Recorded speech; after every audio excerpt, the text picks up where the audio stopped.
Yo, what's up, Commanders fans? This your man Gerard B with Gerard B TV. We're burgundy and gold. We never fold.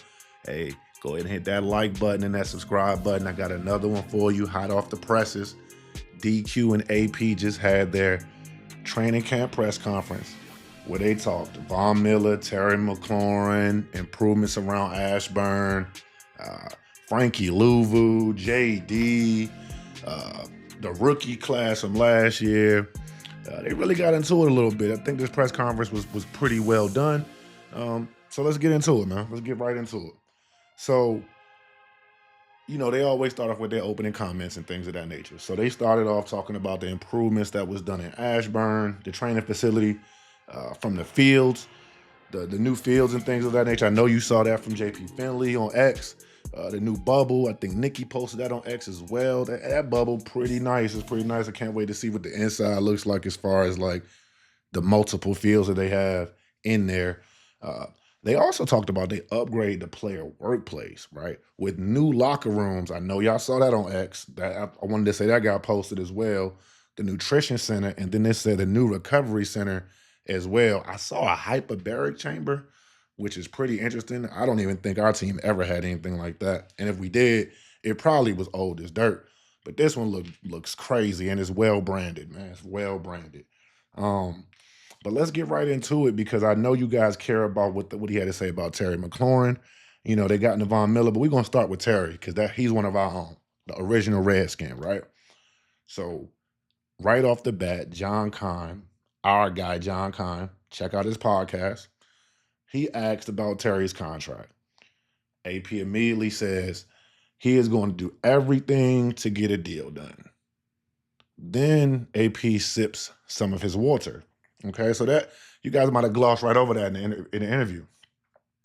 No, no, no, no, no. Don't gloss over that. In business, subtle cues and nonverbal communication is a real thing, right? Now that could have either been I sipped my water because I didn't like what I just said and I had to swallow some bullshit. Or I know I'm about to get asked a billion questions about this and I'm gonna say the same thing, just a different way. Right. And it might have been the latter because he did get asked about Terry McLaurin a lot. Um, he also went on to say, Terry's contract situation is tricky, right? It's a balancing act between the player, the market, and the team finances. Um, if you think about it, the player has his market that's in his head, right? That's his truth. Then you got what other players are making. You know what I'm saying? That's the addressable market, the market he's trying to tap into as the player. And then you have the team finances. And that's, basically that's the bank, right? Like, what can we give you? What are we able to do within the team without breaking the team, right? Um, and it's a balancing act. You kind of got to mold things together. And I know you guys already know that. We all want Terry to get paid. We all counting his dollars and things like that. Not me, man. I wish I could just get one of them direct deposits though. I just need one. You give me one of them direct deposits, man. I'm up and away. All right. So he also goes on to say he wants to stay above board and stay within the construct of the team.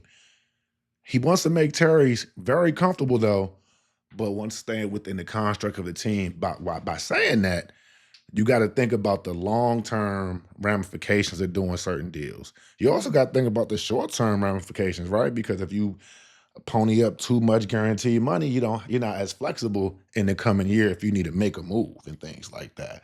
And if you give it too many years, you're not as flexible when it comes to paying some of your younger players that are going to be coming up for contracts, i.e., a Jaden Daniels and a Mikey Sanger still, right? Um, so again, he was asked about Terry, I want to say maybe 5 or 6 straight times. And I mean, again, he reiterated the goal is to get a long-term deal done. Um, DQ finally got asked about Terry. And this was the last Terry question for the most part. And DQ I love when DQ does this. He just shuts it all the way down. The question was basically asked around what's going to be the effect on the team if Terry isn't around. And DQ was like, I don't want to get into hypotheticals. I'm planning like we are all hands on deck as if he will be here. AP reiterated that sentiment. So it sounds like AP and DQ feel like, believe, hope, pray, you know, that Terry McLaurin is going to actually be in the building come tomorrow. Now, Terry McLaurin probably be in the building tomorrow if y'all give him what he want right now. But that's not how business works. So it's to be seen when Terry McLaurin is going to be in the building, right? So we're going to see. We are going to see. Moving on to the next person that was a major topic in the press conference was Von Miller, our most recent signing. Um, AP did mention that Von Miller, he said basically he was one of the best of all time, one of the best to ever do it at his position. 129 and a half sacks. Yes, sir, you are one of the best to ever do it. He said the fact that he is still that elite at getting off the ball was so shocking. I looked up a stat from, I want to say it was Next Gen Sports or Next Gen Stat. They mentioned that he had like a 0.9 second get off the line, which is crazy. Like, that's faster than a speeding bullet. Like, that's crazy. But, he's older. He doesn't have the same top end speed that he had when he was a lot younger that made him like a supreme athlete. He could chase you from one side of the field to the other, right? You didn't stand a chance. But he's still very quick in that short area, which is really what you need from your defensive lineman, from people that's playing right up close to the quarterback, right? You really want them to get there. That 0.9 is crazy. Like, you just, man, I can't even imagine trying to get away from somebody in 0.9 seconds. I'm just gonna tell you down. And I could know they're coming, and they know he's coming because he only is going to be on the field for those 25% of the snaps or so, ideally, where it's a passing down, a 3rd and 6, a 3rd and 8, where we know they're going to pass. He could just pin his ears back and go get them, right? And if you looked at my last video where I talked about the interior D-line, you know what I want. I want the interior big boys to eat and be able to push up the middle so the quarterback ain't got nowhere to go but out and around, right into them edge rushes. Easy sacks, right? Also, he mentioned the locker room impact. He said he really think that locker room impact that he's going to have is going to be similar to the B-Wags, because he also received numerous unsolicited calls vouching for Von Miller's like work ethic, behavior, locker room demeanor, leadership in the locker room and things like that, how he takes certain players under his wings and teaches them the tools of the trade and things of that nature. And we got a couple young boys that could use some of that. And we even got a young vet and Frankie Louvu that can use some of that, right? Because we trying to get all pro Louvu. So we going, yeah. So moving on, DQ also, DQ and AP wanted to make mention of this as well, because this is pretty interesting. We were all bloviating all summer long how we was like, man, we need an edge rusher. We need an edge rusher. Well, they were on pulse with us, man, because AP said him and DQ, they were already on the ball. They've had conversations and understood that edge was a need. We know they're not no dummies, right? They're not a dummy, and that's why we know they're going to sign Terry, right? And they're going to do what's best for our football team. He also stated that he felt really comfortable with the suspension history of Von Miller due to the due diligence of his staff. Now, we all know his staff. I wanted to say they call like the Commanders Caucus, so they use all the different resources they have to really dig into the research and really understand what these players are about and kind of what their makeup is. And he went on to say that, every situation is different and that some things are circumstantial, right? And we all understand what that means, and we don't even have to dig too much more into that. Like that is one of those, it is what it is, and it ain't what it ain't, right? So then they get into Frankie Louvu, right? When they got into Frankie Louvu, I could see Dan Quinn, his eyes lit up, man. His eyes lit up, like he perked up in his chair and everything. the question was geared around like what can a player in year two like what a like a Frankie Louvu, what could they tap having such a good year one in your system? And he went on to say year one to year two is when people realize what more someone can do, right? They found through collaboration that the standard of a commander is helping others reach special traits in an environment that fosters that across the ball. So we're talking about offensive linemen, talking to defensive linemen, that's talking to safeties, that's talking to wide receivers, that's talking to running backs, that's talking to quarterbacks, that's talking to kick, you know what I'm saying? Like so far and so far, you might be talking to Jeremy Reeves or one of the gunners or something like that, on how to get off press and they might give you a tip or two as for a receiver that's at the bottom of the roster that might be having an issue with press. Different ways of cross training. I mean, it's very possible that that this command the way is the way, right? It is the way. So then they go on to talk about some of the second year players that's really stood out. Um, and so he went in general and he started off general like DQ does. He talked about how 10 rookies on the roster last year was made the 53-man roster at some point in time last year, right? Um, and really, most of them took their lumps during the season. And then once they came out in the spring, they looked like better players. Okay, we talking about Johnny Newton. Looked like a better player. Ben Sinnott looked like a better player. Brandon Coleman looked like a better player come the spring. Now, Brandon Coleman probably looks like a better player because switched him to guard. My last video, we talked about how he potentially could be an all-pro guard in the future. Thanks, Rico. Appreciate that shout, man.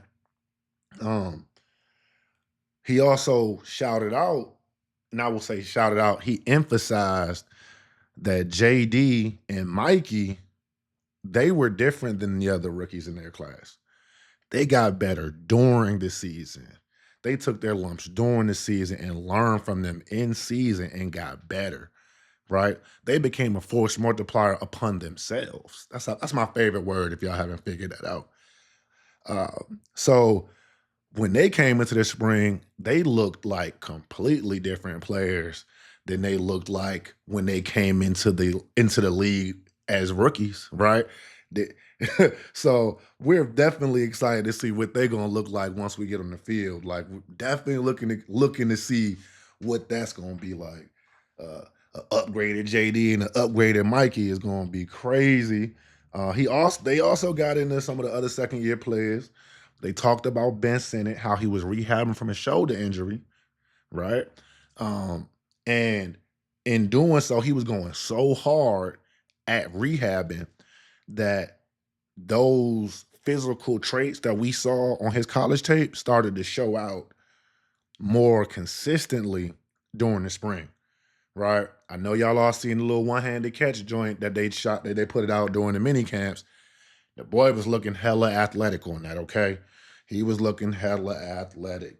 Now, he also talked about Brandon Coleman, how Brandon Coleman moving to guard and the commitment to attack it, right, was like very impressive of him. He got the physical traits to do it, but the fact that he's like, okay, let me get in the book, let me get into this, let me figure out how I need to anchor, how I need to get right back into the mode of a guard, right? When you were just playing tackle the year before and you were learning everything you had to learn.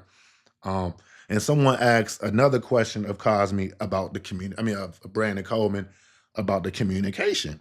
And so, they go into DQ went into saying, we have plenty of communication along the line, but we really want Brandon Coleman to lock down, his skill development at that one spot, right?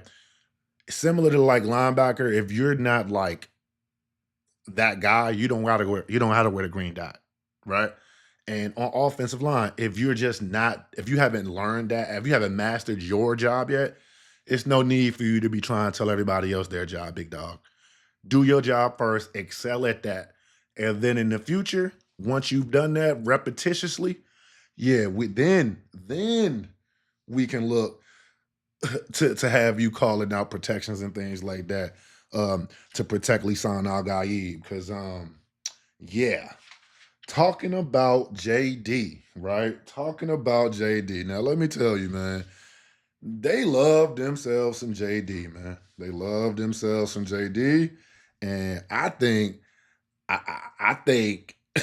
based off the way the conversations was going, it really sounded like they've already had contract conversations with JD and his people. Now, I, listen, AP said it best. There is no contract window. He mentioned that, right? He said he builds his rosters to win now and in the future, right?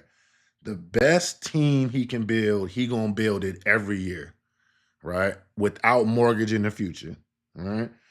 He also mentioned that only one team that was in the conference championship last year had a quarterback on a rookie deal, and that was us. So, in his view, that kind of shows you that you can win with the quarterback on a on an absorbent deal, right? Now, of course, the cap's always going to continue going up as long as the owners have their way. So there you go. Like it's gonna hurt, but it's gonna feel good too, you know. And so then they go on to talk about like the evolution of JD, right? And when I tell you again, Dan Quinn almost jumped out his chair. He was perky. He was real perky. Like he had a good espresso before he started this call. Uh, he said, "Look, the growth, just the actual growth in the guy, right, is impressive. He's learned he's had no limits, right? He said he's been working with him for about a year now. He learned he has no limits. He puts all the work in. He all gas, no brakes, man. He said he will be enhanced in all aspects of his game, reading the offense, I mean, reading the defense, calling the offense, um, mastery of the playbook, um, inputs into the playbook, and things of that nature. Like calling out his own protections, and it's gonna be his show yet again, just at an advanced state. NFL should be worried because they think it's gonna be a regression when it ain't gonna be nothing but a what? A progression, baby. We going up. We going up. So listen, he also meant to say that my man JD empties the tank and he go for it. That's all he about. He said he mentioned they was chopping it up on the phone and they was just talking about how like the team was coming together, right? Post mini camp, post OTAs and things like that. How the new guys was ingratiating themselves to the team. How the second years was was was becoming more of a leaders and things like that. It was really good to hear the head coach and QB1's relationship is so bargaining, right? It's just one of those things, man. Bring a tear to my eye, man. Bring a tear to my eye. All right. So we're gonna get into one of JD's weapons now, Debo Samuels, right? Now, AP said this regarding Debo. Awesome teammate, passionate guy, right? Like, he has a way of just bringing that energy, right? Like to everything that he do. He also mentioned, you guys might be curious to know, he also mentioned that he has been working extensively this summer to improve his wind, right? To play in a Cliff Kingsbury high tempo offense because he wants to get as many snaps as he can, many opportunities, many cracks at the apple. Because the better season he get, the better payday potentially he gonna get. Right?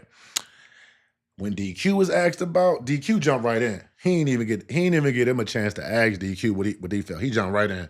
He said, "Joy, joy, joy." Like, try to tell you, man, DQ is a player's coach, man, and he getting the players on his team that like resonate with him. It's a beautiful thing to watch. Like we really are getting the right stuff at the right time. Speaking of the right stuff at the right time, man. They mentioned about the oldest roster in the NFL, and AP mentioned it's a ton of factors that go into that.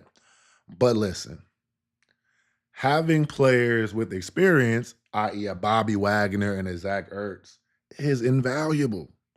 Like most people, he said most people thought we were signing them last year to be coaches on the field. And he was like, well, they are that, but there's so much more than that as well. Like they actually have some juice left in the tank where they can give you some go, right? And he said the same thing of Von Miller.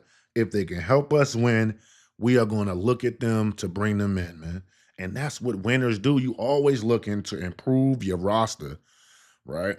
Always looking to improve because you can't get caught from behind if you always running forward. Remember that. That's a bar. That is a bar. So then they go on to talk about how the players and coaches are wanting to be here. So Adam Peters, he just went on and started glorifying DQ, honestly. Like he just said, look, DQ has built a culture that allows for that to happen. The coaches want to be here. They want to return and to be under his tutelage and to be in his room. Bobby Wagner, he wouldn't be here without DQ here, you know. Joe Witt, the coach, he wouldn't be here without DQ. Neither would Cliff Kingsbury, right? And then, so I mean, all of this really came together from a personnel standpoint, uh, from DQ. Now, from a roster standpoint, Adam Peters had his hand in it as well, but best believe that first year, a lot of that was DQ. Like, and then Adam Peters started shaking, started making magic happen. He also went to say that JD being pretty good, folks want to block for JD. They want to catch passes from JD. They want to run the ball for JD. They want to get sacks for JD. They want to get turnovers for JD so he can get back on the other side of the field and put points on the board, man. Because what does Von Miller not want to do? Doesn't want to go anywhere that doesn't have a quarterback that's probably the best quarterback in the NFL, right? Easy math, man. Easy math. Hey, then DQ jumped in and he said, look, this is a place where you can be your absolute best.